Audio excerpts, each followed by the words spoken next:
ನಮಸ್ತೆ ಸ್ನೇಹಿತರೆ, ಇವತ್ತು ನಾವು ದ್ವಿತೀಯ BA ಇತಿಹಾಸದಲ್ಲಿ ಕೆಲವೊಂದು ಮುಖ್ಯವಾದಂತಹ ವಿಚಾರಗಳನ್ನು, ಪರೀಕ್ಷೆಗೆ ಬೇಕಾದಂಥ ತಯಾರಿಗಳನ್ನು ಯಾವ ರೀತಿ ಮಾಡಿಕೊಳ್ಬೇಕು ಎನ್ನುವಂಥದ್ದು ಎಲ್ಲವನ್ನೂ ಕೂಡ ನಿಮಗೆ ನಾನು ತಿಳಿಸ್ತೇನೆ.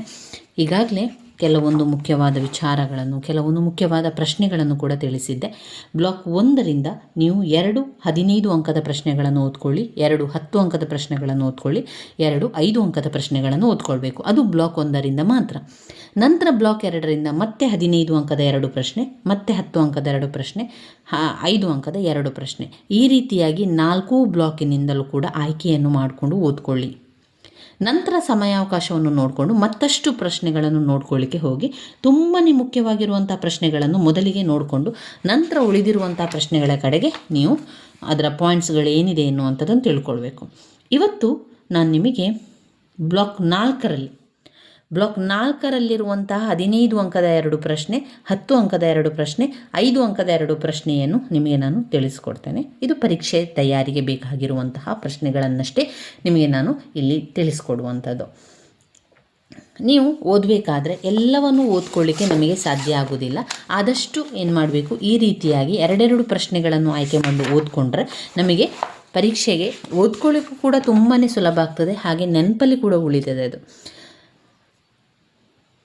ಯಾವತ್ತು ನೀವು ಪರೀಕ್ಷೆಗೆ ಓದಬೇಕಾದ್ರೆ ಭಯಪಟ್ಟು ಓದಬೇಡಿ. ನಿಮ್ಮಲ್ಲಿ ನೀವು ಧೈರ್ಯವನ್ನು ತುಂಬಬೇಕು. ಇಲ್ಲ, ನನಗೆ ಓದಲಿಕ್ಕೆ ಸಾಧ್ಯ ಇದೆ, ನಾನು ಓದ್ತೇನೆ, ನಾನು ಪರೀಕ್ಷೆಗೆ ಬರಿತೇನೆ, ಒಳ್ಳೆಯ ಅಂಕಗಳನ್ನು ಕೂಡ ಪಡಿತೇನೆ ಎನ್ನುವಂತಹ ಪ್ರತಿ ಕ್ಷಣ, ಪ್ರತಿ ಓದಬೇಕಾದ್ರೂ ಕೂಡ ನೀವು ನಿಮಗೆ ಒಂದು ಧೈರ್ಯವನ್ನು ತುಂಬ್ತಾ ಇರಬೇಕು. ನಿಮ್ಮಲ್ಲಿ ಯಾವತ್ತು ಪಾಸಿಟಿವ್ ಆದಂತಹ ಯೋಚನೆಗಳು, ಧನಾತ್ಮಕ ಯೋಚನೆಗಳೇ ನಿಮ್ಮಲ್ಲಿರಿದ್ರೆ ನಿಮ್ಮ ಜೀವನ ಉದ್ದಕ್ಕೂ ಧನಾತ್ಮಕ ವಿಷಯಗಳೇ ನಡೀತಾ ಇರುವಂಥದ್ದು. ಯಾವಾಗ ನೀವು ನೆಗೆಟಿವ್ ಆಗಿ ಥಿಂಕ್ ಮಾಡ್ತಾ ಇದ್ದೀರೋ, ಋಣಾತ್ಮಕವಾಗಿ ಆಲೋಚನೆ ಮಾಡ್ತಾ ಇದ್ದೀರೋ, ಆ ತಕ್ಷಣದಿಂದ ಏನಾಗ್ತದೆ ಅಂದರೆ ಆ ಯೂನಿವರ್ಸ್ ಏನು ಮಾಡ್ತದೆ, ನಿಮ್ಮ ಜೀವನದಲ್ಲಿ ಎಲ್ಲವೂ ಕೂಡ ಋಣಾತ್ಮಕವಾಗಿ ನಡೀಲಿಕ್ಕೆ ಆರಂಭ ಆಗ್ತಾ ಹೋಗ್ತದೆ. ನೀವು ಈ ಕ್ಷಣದಿಂದ ಇವತ್ತಿನಿಂದ ನೋಡಿ ನಿಮ್ಮ ಜೀವನದಲ್ಲಿ ಆಗುವಂತಹ ಬದಲಾವಣೆಗಳು ನಿಮಗೆ ಗೊತ್ತಾಗ್ತದೆ. ಇದು ಸ್ವತಃ ನನಗೆ ಕೂಡ ಆಗಿರುವಂಥ ಅನುಭವಗಳು. ಅದರಿಂದ ನಿಮಗೆ ನಾನು ತಿಳಿಸ್ತಾ ಇರುವಂಥದ್ದು. ಈಗ ಪರೀಕ್ಷೆಗೆ ಓದುವಂಥದ್ದು ವಿಚಾರ ಇರ್ಬೋದು, ಅಥವಾ ಬೇರೆ ನಮ್ಮ ಜೀವನದ ಒಂದು ಸ್ವಂತ ಪರೀಕ್ಷೆಗಳು, ನಮ್ಮ ಜೀವನದ ಒಂದು ಹಾದಿಯಲ್ಲಿ ಹೋಗ್ತಾ ಇರಬೇಕಾದ್ರೆ ನಾವು ಪ್ರತಿ ಕ್ಷಣ, ಈ ಕ್ಷಣದಿಂದಲೇ ನಾವು ಒಳ್ಳೆಯದನ್ನು ಯೋಚನೆ ಮಾಡುವಂಥದ್ದು, ಒಳ್ಳೆಯ ಧನಾತ್ಮಕ ವಿಚಾರಗಳನ್ನು ತಿಳಿಸುವಂಥದ್ದು. ಋಣಾತ್ಮಕ ಬಂದ ತಕ್ಷಣ ಅಲ್ಲಿಂದ ಬಿಟ್ಟು ಬಿಡುವಂಥದ್ದು, ಅದನ್ನು ಕಂಟಿನ್ಯೂ ಮಾಡಬೇಡಿ. ಅದನ್ನು ಮಾತನಾಡುವಂಥ ವಿಚಾರ ಅಲ್ಲ ಅಂತ ಹೇಳಿ ಅದನ್ನು ಬಿಟ್ಟು ಬಿಡಬೇಕು.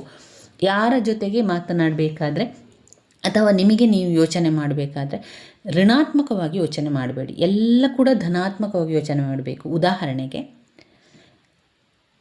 ನಾನು ಪರೀಕ್ಷೆಗೆ ಚೆನ್ನಾಗಿ ಬರಿತೇನೆ, ನಾನು ಚೆನ್ನಾಗಿ ಓದ್ಕೊಳ್ತಾ ಇದ್ದೇನೆ ಅಂತ ಅಂದ್ಕೊಳ್ಳುವಂಥದ್ದು. ನನಗೆ ಎಲ್ಲವೂ ಸಾಧ್ಯ, ನನ್ನಿಂದ ಏನೋ ಒಂದು ಒಳ್ಳೆಯ ಕೆಲಸಗಳು ಆಗೋದಿದೆ, ಅದಕ್ಕೋಸ್ಕರ ನಾನು ಈ ರೀತಿಯಾಗಿ ಎಲ್ಲ ತಯಾರಿಯನ್ನು ಮಾಡ್ತಾ ಇದ್ದೇನೆ, ನನಗೆ ಮುಂದೆ ತುಂಬಾ ಒಳ್ಳೆಯದಾಗುವಂಥದ್ದು, ಮುಂದೆ ತುಂಬಾ ಒಳ್ಳೆಯದಾಗ್ತದೆ. ಈ ರೀತಿಯಾಗಿ ಧನಾತ್ಮಕವಾಗಿ ಯೋಚನೆ ಮಾಡಿ. ಯಾವತ್ತೂ ಋಣಾತ್ಮಕವಾಗಿ ಯೋಚನೆ ಮಾಡಬೇಡಿ. ಅಂದರೆ ಇಲ್ಲ, ನನಗೆ ಓದ್ಕೊಳ್ಳಿಕ್ಕೆ ಆಗೋದಿಲ್ಲ, ಇದೆಷ್ಟು ಕಷ್ಟ ಇದೆ, ಇದನ್ನು ಹೇಗೆ ಓದ್ಕೊಳ್ಳೋದು, ಇದನ್ನೆಲ್ಲ ತಯಾರಿ ಮಾಡಲಿಕ್ಕೆ ನನ್ನಿಂದ ಸಾಧ್ಯ ಇಲ್ಲ, ನನ್ನಿಂದ ಎಲ್ಲವೂ ಮಾಡಲಿಕ್ಕೆ ಆಗೋದಿಲ್ಲ, ಆ ರೀತಿಯಾಗಿ ನೀವು ಯೋಚನೆ ಮಾಡಲಿಕ್ಕೆ ಹೋಗಬಾರ್ದು. ಯಾವಾಗಲೂ ಧನಾತ್ಮಕವಾಗಿ ಯೋಚನೆ ಮಾಡಲಿ. ಏನೇ ಬರಲಿ ನಾನು ಅದನ್ನು ಸುಲಭವಾಗಿ, ಸರಳವಾಗಿ ನಿಭಾಯಿಸ್ತೇನೆ ಎನ್ನುವಂಥದ್ದು ನಿಮಗೆ ಗೊತ್ತಿರಬೇಕು.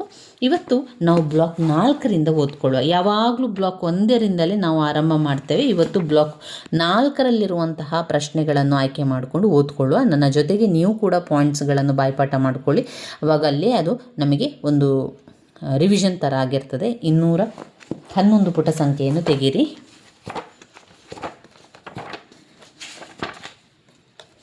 211 ನೋಡಿ, 211ರಿಂದ ಬ್ಲಾಕ್ 4ರ ಪ್ರಶ್ನೆಗಳು ಬರ್ತದೆ.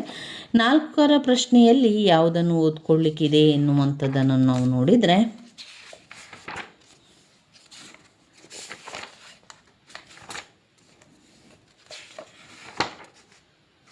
ಮೊದಲನೆಯ ಕರ್ನಾಟಕ ಯುದ್ಧ ಮತ್ತು ಕರ್ನಾಟಕ ಯುದ್ಧದ ಪರಿಣಾಮಗಳನ್ನು ಸ್ವಲ್ಪ ನೋಡಿಕೊಳ್ಳುವ. ಇದರಲ್ಲಿ ಅವರು ಪಾಯಿಂಟ್ಸ್ ರೀತಿಯಲ್ಲಿ ಏನೂ ಕೊಡಲಿಲ್ಲ, ಆದರೆ ನಮಗೆ ಸ್ವಲ್ಪ ಆ ವಿಚಾರ ಗೊತ್ತಿದ್ದರೆ ಸಾಕು. ಯಾಕಂದರೆ ಆಪ್ಷನ್ ಆಗಿ ನಮಗೆ ಬೇರೆ ಏನೂ ಗೊತ್ತಿಲ್ಲ ಅಥವಾ ಬೇರೆ ಏನೂ ನಮಗೆ ಅದರಲ್ಲಿ ಅರ್ಥ ಆಗ್ತಾ ಇಲ್ಲ ಅಥವಾ ನೆನಪಾಗ್ತಾ ಇಲ್ಲ ಅಂತಾದರೆ ಅದನ್ನಾದರೂ ಆಯ್ಕೆ ಮಾಡಿ ಬರಿಬೋದು ಎನ್ನುವ ಉದ್ದೇಶದಿಂದ ಸ್ವಲ್ಪ ನೋಡಿಕೊಂಡ್ರೆ ಒಳ್ಳೆಯದು. 18ನೆಯ ಶತಮಾನ ಯುರೋಪಿನಲ್ಲಿ ಆ ಒಂದು ರಾಜಕಾರಣದಂಥ ಸಂದರ್ಭದಲ್ಲಿ ಫ್ರೆಂಚರು ಹಾಗೂ ಬ್ರಿಟಿಷರು ಪರಮ ವೈರಿಗಳಾಗಿದ್ದರು. ಯಾವಾಗ ಇದು 18ನೇ ಶತಮಾನದಲ್ಲಿ ಅವರು ಎನಿಮೀಸ್ ಆಗಿದ್ದರು, ವೈರಿಗಳಾಗಿದ್ದರು. ಯಾರೆಲ್ಲ? ಫ್ರೆಂಚರು ಮತ್ತು ಬ್ರಿಟಿಷರು. ಅವರ ಒಂದು ಸ್ವಾರ್ಥಕ್ಕೋಸ್ಕರ, ಅವರ ಒಂದು ಸ್ವಾರ್ಥ ಸಂಘರ್ಷಕ್ಕೋಸ್ಕರ ಭಾರತೀಯ ನೆಲೆ ರಣರಂಗವಾದುದು ದುರ್ದೈವದ ಸಂಗತಿ. ಅಂದರೆ ಫ್ರೆಂಚರು ಮತ್ತು ಬ್ರಿಟಿಷರ ನಡುವೆ ವೈರತ್ವ ಇತ್ತು ಏನೋ ನಿಜ, ಆದರೆ ಆ ಒಂದು ಘರ್ಷಣೆ, ಆ ಒಂದು ಸ್ವಾರ್ಥ ದ್ವೇಷಗಳೆಲ್ಲ ತೊಂದರೆಯಾಗಿದ್ದದ್ದು, ಕಷ್ಟಕ್ಕೆ ಸಿಲುಕಿದ್ದು ಭಾರತೀಯರು. ಭಾರತೀಯ ನೆಲದ ಮೇಲೆ ಯುದ್ಧ ಆಯಿತು. ಭಾರತದಲ್ಲಿ ಸಾರ್ವಭೌಮತ್ವದ ಸ್ಥಾಪನೆಗಾಗಿ ಬ್ರಿಟಿಷರು ಮತ್ತು ಫ್ರೆಂಚರು ನಡುವೆ ನಡೆದ ಯುದ್ಧಗಳನ್ನು ಕರ್ನಾಟಕ ಯುದ್ಧ ಅಂತ ಕರಿತೇವೆ. ಯಾವುದನ್ನು ನಾವು ಕರ್ನಾಟಕ ಯುದ್ಧ ಅಂತ ಕರಿತೇವೆ? ಭಾರತದಲ್ಲಿ ಸಾರ್ವಭೌಮತ್ವದ ಸ್ಥಾಪನೆಗಾಗಿ ಬ್ರಿಟಿಷರು ಮತ್ತು ಫ್ರೆಂಚರ ನಡುವೆ ಆದಂತಹ ಯುದ್ಧವನ್ನೇ ಏನಂತ ಕರಿತೇವೆ? ಕರ್ನಾಟಕ ಯುದ್ಧ ಅಂತ ಕರಿತೇವೆ. ದಕ್ಷಿಣ ಭಾರತದ ಕೋರಮಂಡಲ ತೀರ ಪ್ರದೇಶವು ಹೋರಾಟ ಭೂಮಿಯಾಗಿ ಮಾರ್ಪಟ್ಟುತ್ತೆ. ಒಟ್ಟು 3 ಕರ್ನಾಟಕ ಯುದ್ಧಗಳು ನಡೆದು ಕೊನೆಗೆ ಬ್ರಿಟಿಷರ ವಿಜಯದಲ್ಲಿ ಮುಕ್ತಾಯವಾಗ್ತದೆ. ಈ ಕರ್ನಾಟಕ ಯುದ್ಧದಿಂದಾಗಿ ಬ್ರಿಟಿಷರು ಜಯವನ್ನು ಗಳಿಸ್ತಾರೆ, ಬ್ರಿಟಿಷರಿಗೆ ವಿಜಯ ಆಗ್ತದೆ. ಇನ್ನು ಮುಂದೆ ಬ್ರಿಟಿಷರ ಸಾಮ್ರಾಜ್ಯ ಸ್ಥಾಪನೆಗೆ ನಾಂದಿ ಆಗ್ತದೆ. ಅದರ ನಂತರ ಬ್ರಿಟಿಷರು ಈ ರಾಜ್ಯವನ್ನೆಲ್ಲ ನಮ್ಮ ಭಾರತವನ್ನು ಆಳ್ವಿಕೆ ಮಾಡಲಿಕ್ಕೆ ಆರಂಭ ಮಾಡ್ತಾರೆ. ಯಾಕಂದರೆ ಈ ಕರ್ನಾಟಕ ಯುದ್ಧದಲ್ಲಿ ಗೆದ್ದವರು ಬ್ರಿಟಿಷರು. ಆ ಕಾರಣದಿಂದಾಗಿ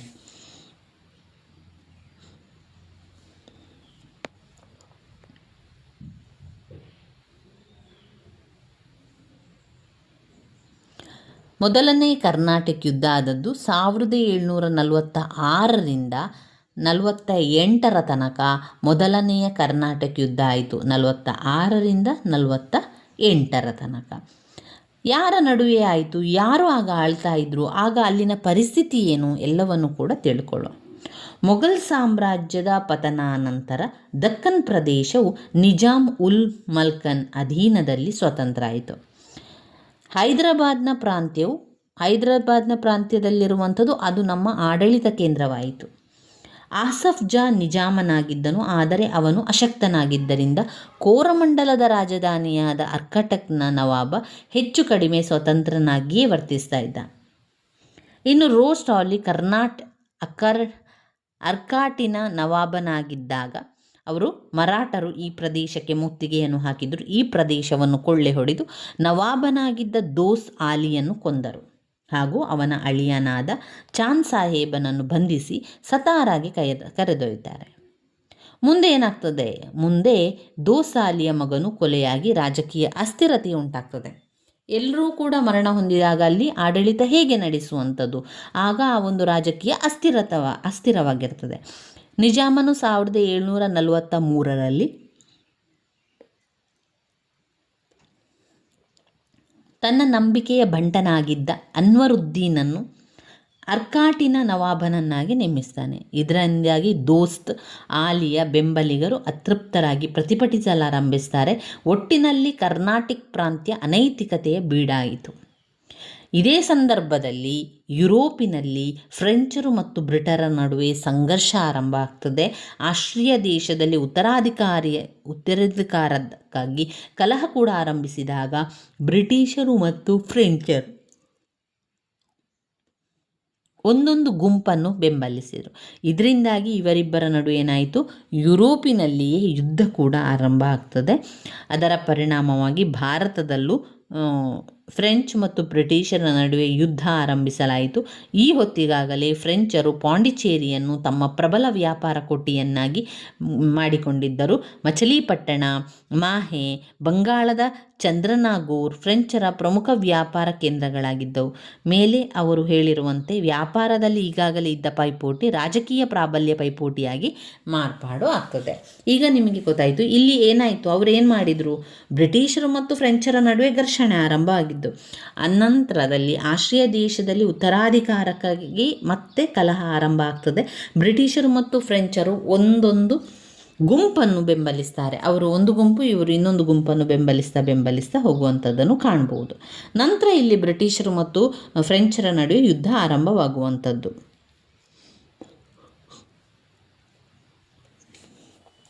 ಇಲ್ಲಿ ಯುದ್ಧ ಆರಂಭವಾಗುತ್ತಿದ್ದಂತೆ ಬ್ರಿಟಿಷರು ಮತ್ತು ಫ್ರೆಂಚರ ಪ್ರಮುಖ ನೆಲೆ ಪಾಂಡಿಚೇರಿಯ ಮೇಲೆ ಕೂಡ ದಾಳಿಯನ್ನು ಮಾಡ್ತಾರೆ. ಕೂಡಲೇ ಫ್ರೆಂಚರ ದಕ್ಷ ದಂಡನಾಯಕನಾಗಿದ್ದ ಡುಪ್ಲಿಯು ಬ್ರಿಟಿಷರ ಮೇಲೆ ಮದ್ರಾಸ್ನ ಮೇಲೆ ದಾಳಿ ಮಾಡಿ ವಶಪಡಿಸಿಕೊಳ್ತಾರೆ. ನೋಡಿ, ಅವರು ಎಲ್ಲವನ್ನು ಕೂಡ ವಶಪಡಿಸಿಕೊಂಡು ತನ್ನ ವಶಕ್ಕೆ ಪಡೆದುಕೊಳ್ಳುವಂಥದ್ದು, ಎಲ್ಲರ ವಿರುದ್ಧ ಯುದ್ಧವನ್ನು ದಾಳಿಯನ್ನು ಮಾಡಿ. ಈ ಒಂದು ಸಮಯದಲ್ಲಿ, ಸಂದಿಗ್ಧ ಸಮಯದಲ್ಲಿ ಬ್ರಿಟಿಷರು ಕರ್ನಾಟಕ ನವಾಬ್ ಅನ್ವರುದ್ದೀನ್ಗೆ ದೂರು ಸಲ್ಲಿಸ್ತಾರೆ. ಕೂಡಲೇ ನವಾಬನು ಫ್ರೆಂಚರಿಗೆ ಆದೇಶಿಸಿ ಏನು ಮಾಡ್ತಾನೆ, ಮದ್ರಾಸನ್ನು ನೀನು ಬಿಟ್ಟು ಹೋಗಬೇಕು, ತೆರವುಗೊಳಿಸಬೇಕು ಅಂತ ಆದೇಶವನ್ನು ಕೂಡ ಮಾಡ್ತಾನೆ. ಆದರೆ ಫ್ರೆಂಚರು ಏನು ಮಾಡ್ತಾನೆ, ಈ ಕೋರಿಕೆಗೆ ಮನ್ನಣೆಯನ್ನು ಕೊಡಲಿಲ್ಲ. ಮದ್ರಾಸ್ ಪ್ರಾಂತ್ಯದ ಆಡಳಿತ ಹೊಣೆಗಾರಿಕೆ ಹೊಂದಿದ್ದ ಅನ್ವರುದ್ದೀನ್ ಕ್ರೋಧಗೊಂಡು ತನ್ನ ಅಧಿಕಾರವನ್ನು ಸಾಬೀತುಪಡಿಸಲು ಫ್ರೆಂಚರ ವಿರುದ್ಧ ಯುದ್ಧವನ್ನು ಕೂಡ ಘೋಷಿಸ್ತಾನೆ. ಈ ರೀತಿಯಾಗಿ ಇಲ್ಲಿ ಮೊದಲನೆಯ ಕರ್ನಾಟಕ ಯುದ್ಧದಲ್ಲಿ ಬರುವಂಥದ್ದು. ಮತ್ತೇನಾಗ್ತದೆ, ಮತ್ತೆ ನೀವು ನೋಡಿದರೆ ಅನ್ವರುದ್ದೀನ್ ಸೈನ್ಯ 10,000 ಸೈನಿಕರನ್ನು ಒಳಗೊಳ್ಳಿರ್ತದೆ.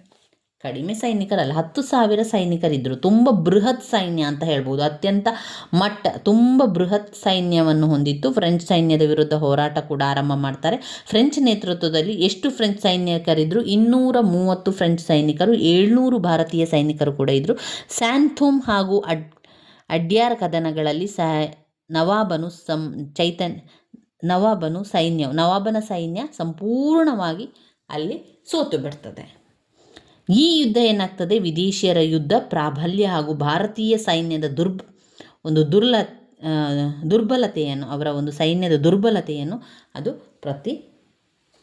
ಪ್ರತಿಬಿಂಬಿಸ್ತಿತ್ತು. ಈ ಮಧ್ಯೆಯಲ್ಲಿ ಏನಾಯಿತು, ಯುರೋಪಿನಲ್ಲಿ ನಡೆಯುತ್ತಿದ್ದಂಥ ಬ್ರಿಟಿಷ್ ಮತ್ತು ಫ್ರೆಂಚರ ನಡುವಿನ ಯುದ್ಧವು ಏಲ ಚಾಪೆಲ್ ಒಪ್ಪಂದದೊಂದಿಗೆ ಮುಕ್ತಾಯ ಕೂಡ ಆಗ್ತದೆ. ಈ ಒಪ್ಪಂದದ ಪ್ರಕಾರ ಭಾರತದಲ್ಲೂ ಬ್ರಿಟಿಷರು ಮತ್ತು ಫ್ರೆಂಚರ ನಡುವಿನ ಹೋರಾಟ ಕೊನೆಯಾಗ್ತದೆ. ಈ ಒಪ್ಪಂದದ ಪ್ರಕಾರ ಫ್ರೆಂಚರು ಮದ್ರಾಸನ್ನು ಬ್ರಿಟಿಷರಿಗೆ ಬಿಟ್ಟುಕೊಡುವಂಥದ್ದು. ಈ ಯುದ್ಧದಿಂದ ಫ್ರೆಂಚರಿಗಾಗಲಿ ಬ್ರಿಟಿಷರಿಗಾಗಲಿ ಪ್ರಾದೇಶಿಕವಾಗಿ ಯಾವುದೇ ಲಾಭವಾಗಲಿಲ್ಲ. ಮೊದಲನೆಯ ಕರ್ನಾಟಕ ಯುದ್ಧದಿಂದ ಅರಿವಾದ ಅತ್ಯಂತ ಪ್ರಮುಖ ಅಂಶ ಅಂತ ಹೇಳಿದರೆ ಭಾರತೀಯ ಸೈನ್ಯರ ದುರ್ಬಲತೆ, ಭಾರತೀಯ ದೊರೆಗಳ ದೌರ್ಬಲ್ಯ, ಬ್ರಿಟಿಷರು ಹಾಗೂ ಫ್ರೆಂಚರಿಗೂ ಇರುವ ಪ್ರಾಬಲ್ಯ ಸ್ಥಾಪಿಸಿಕೊಳ್ಳಬಹುದೆಂದು ಆಶಯವನ್ನು ಹುಟ್ಟಿಸಿತು. ಇದೇ ಈ ಒಂದು ಕದನಕ್ಕೆ ಕಾರಣ ಆಗಿರುವಂಥದ್ದು. ಕದನದ ಪರಿಣಾಮ ಏನು? ಎಲ್ಲ ಕದನದಲ್ಲೂ ಕೂಡ ಪರಿಣಾಮ, ಸಾವು ನೋವುಗಳು ಉಂಟಾಗುವಂಥದ್ದು. ಕರ್ನಾಟಕ ಯುದ್ಧದಿಂದಾಗಿ ಬ್ರಿಟಿಷರ ಪ್ರಾಬಲ್ಯ ಇನ್ನಷ್ಟು ಹೆಚ್ಚುಗೊಳ್ತದೆ. ಯಾಕಂದರೆ ಬ್ರಿಟಿಷರು ಗೆದ್ದಿರ್ತಾರೆ, ಅವರ ಪ್ರಾಬಲ್ಯ ಇನ್ನಷ್ಟು ಹೆಚ್ಚುಗೊಳ್ತದೆ. ಫ್ರೆಂಚರ ಸಾಮ್ರಾಜ್ಯ ನಿರ್ಮಾಣದ ಕನಸು ನನಸಾಗಲಿಲ್ಲ. ಫ್ರೆಂಚರು ಮಾಡಿರುವಂತಹ ಒಂದು ಕನಸು ಅವರದು ನನಸಾಗಲಿಲ್ಲ ಎನ್ನುವಂಥದ್ದು. ಈ ಯುದ್ಧದಿಂದಾಗಿ ಅನೇಕ ಸಾವು ನೋವುಗಳೆಲ್ಲ ಸಂಭವಿಸುವಂಥದ್ದು.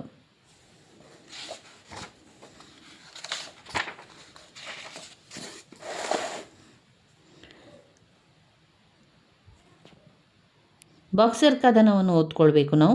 ಅದರಲ್ಲಿ ಪಾಯಿಂಟ್ಸ್ ರೀತಿ ಅಂತ ಇಲ್ಲ, ನಾವು ಕೆಲವೊಂದು ವಿಚಾರಗಳನ್ನು ಹೇಳ್ತೇನೆ ನೋಡಿ. ಇಲ್ಲಿ ಪ್ಲಾಸಿ ಕದನದ ನಂತರ ಮಿರ್ ಜಾಫರನು ಬಂಗಾಳದ ನವಾಬನಾಗಿದ್ದ. ಮಿರ್ ಜಾಫರ್ ಏನಾಗಿದ್ದ? ಬಂಗಾಳದ ನವಾಬನಾಗಿದ್ದ ಪ್ಲಾಸಿ ಕದನದ ನಂತರ. ಮೀರಾ ಜಾಫರ್ ಹೆಸರಿಗಷ್ಟೇ, ನವಾಬ ನಿಜವಾದ ಅಧಿಕಾರವೆಲ್ಲವೂ ಬ್ರಿಟಿಷರ ಕೈಯಲ್ಲಿರುತ್ತದೆ.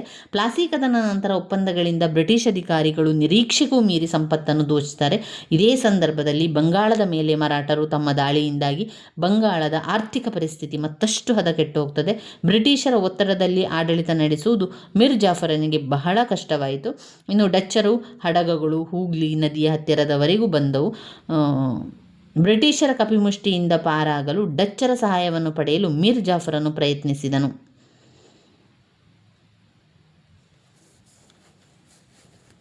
ಬ್ರಿಟಿಷರು ಡಚ್ಚರನ್ನು ಬಿದೇರಾ ಎಂಬಲ್ಲಿ ಸೋಲಿಸ್ತಾರೆ. ಸೋತ ಡಚ್ಚರು ಬ್ರಿಟಿಷರಿಗೆ ಮಿರ್ ಜಾಫರ್ನ ಬದಲು ತಮಗೆ ಹೆಚ್ಚಿನ ಹಣ ಕೊಡುವ ಹೊಸ ವ್ಯಕ್ತಿಯನ್ನು ನವಾಬನನ್ನಾಗಿ ಮಾಡಲು ಪ್ರಯತ್ನಿಸಿದನು. ಮಿರ್ ಜಾಫರ್ ಅಳಿಯ ಮಿರ್ ಕಾಸಿಂ ಬ್ರಿಟಿಷರಿಗೆ ಅಪಾರ ಹಣವನ್ನು ಕೊಡುವ ಭರವಸೆಯನ್ನು ಕೂಡ ನೀಡಿದನು. ಬಕ್ಸರ್ ಕದನದಲ್ಲಿ. ಅದರಲ್ಲಿ ಮೊಘಲ್ ಚಕ್ರವರ್ತಿ ಶಾ ಆಲಂ ಸಂಯುಕ್ತ ಸೈನ್ಯವು ಬ್ರಿಟಿಷರ ಸೈನ್ಯವನ್ನು ಬಕ್ಸರ್ ಎಂಬಲ್ಲಿ ಸಂಧಿಸಿದ ನಂತರ ಅಲ್ಲಿ ಸಂಯುಕ್ತ ಸೈನ್ಯವು ಸಂಪೂರ್ಣವಾಗಿ ಸೋಲಿಸ್ತಾರೆ. ಸೋತ ಶಾಜ್ಗಜ ರೋಹಿಲ್ಗೆ ಓಡಿ ಹೋಗಿ ತಲೆ ಮರೆಸಿಕೊಂಡು ಹೋಗ್ತಾರೆ. ಸೈನ್ಯವು ಸಂಪೂರ್ಣವಾಗಿ ಸೋಲುತ್ತದೆ. ಬಕ್ಸರ್ ಕದನದ ಪರಿಣಾಮದಿಂದಾಗಿ ಬ್ರಿಟಿಷ್ ಸಾಮ್ರಾಜ್ಯದ ಏಳಿಗೆಗೆ ತಳಪಾಯವಾಯಿತು. ಬ್ರಿಟಿಷ್ ಸಾಮ್ರಾಜ್ಯದ ಏಳಿಗೆ ಆಗಲಿಕ್ಕೆ ಇದು ಕಾರಣ ಆಯಿತು.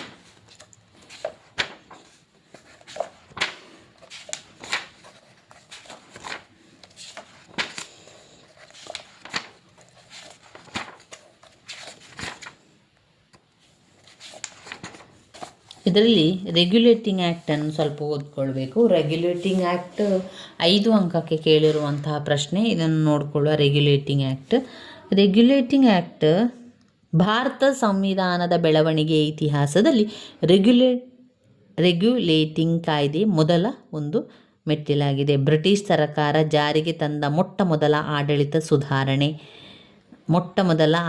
ಸುಧಾರಣೆಗಳನ್ನು ಕಾಯ್ದೆಯಾಗಿದೆ. ಬ್ರಿಟಿಷ್ ಸರ್ಕಾರ ಜಾರಿಗೆ ತಂದ ಮೊಟ್ಟ ಮೊದಲ ಆಡಳಿತ ಸುಧಾರಣಾ ಕಾಯ್ದೆ ರೆಗ್ಯುಲೇಟಿಂಗ್ ಆ್ಯಕ್ಟ್ ಆಗಿದೆ. ಇದು ಇಂಗ್ಲೆಂಡ್ನ ಪಾರ್ಲಿಮೆಂಟ್ ಜಾರಿಗೆ ತಂದ ನಿಯಂತ್ರಣ ಕಾಯ್ದೆ ಇದಾಗಿರುವಂಥದ್ದು ಕಾಣ್ಬೋದು. ಕಾಯ್ದೆಯಲ್ಲಿನ ಮುಖ್ಯ ಅಂಶಗಳು ಇಂಗ್ಲೆಂಡ್ನಲ್ಲಿರುವಂಥ ಬದಲಾವಣೆಗಳಾಗಿದೆ.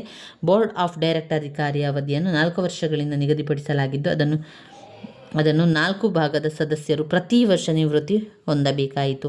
ಮತ ಚಲಾವಣೆಯ ಅಧಿಕಾರ ಕೇವಲ 1000 ಪೌಂಡುಗಳಷ್ಟು ಆದಾಯ ಹೊಂದಿದ ಸದಸ್ಯರಿಗೆ ಮಾತ್ರ ಎಂದು ತೀರ್ಮಾನಿಸಲಾಯಿತು.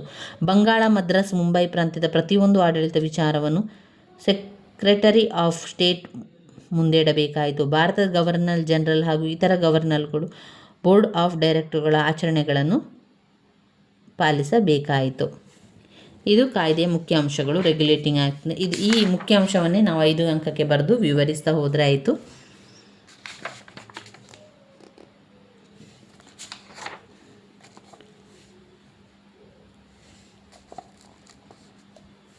ಇನ್ನು ಇದರಲ್ಲಿ ಬರುವಂಥ ಪ್ರಶ್ನೆ ಕಾರ್ನ್ವಾಲಿಸನ ಆಡಳಿತ ಸುಧಾರಣೆಗಳನ್ನು ನಾವು ಮುಂದಿನ ವಿಡಿಯೋದಲ್ಲಿ ತಿಳ್ಕೊಳ್ಳುವ ಸ್ನೇಹಿತರೆ. ನನ್ನ ವೀಡಿಯೋಸ್ ಎಲ್ಲ ನಿಮಗೆ ಇಷ್ಟ ಆಗಿದ್ದರೆ ಲೈಕ್ ಕೊಡಿ, ಶೇರ್ ಮಾಡಿ, ಸಬ್ಸ್ಕ್ರೈಬ್ ಮಾಡಲಿಕ್ಕೆ ಮರಿಬೇಡಿ. ಧನ್ಯವಾದಗಳು.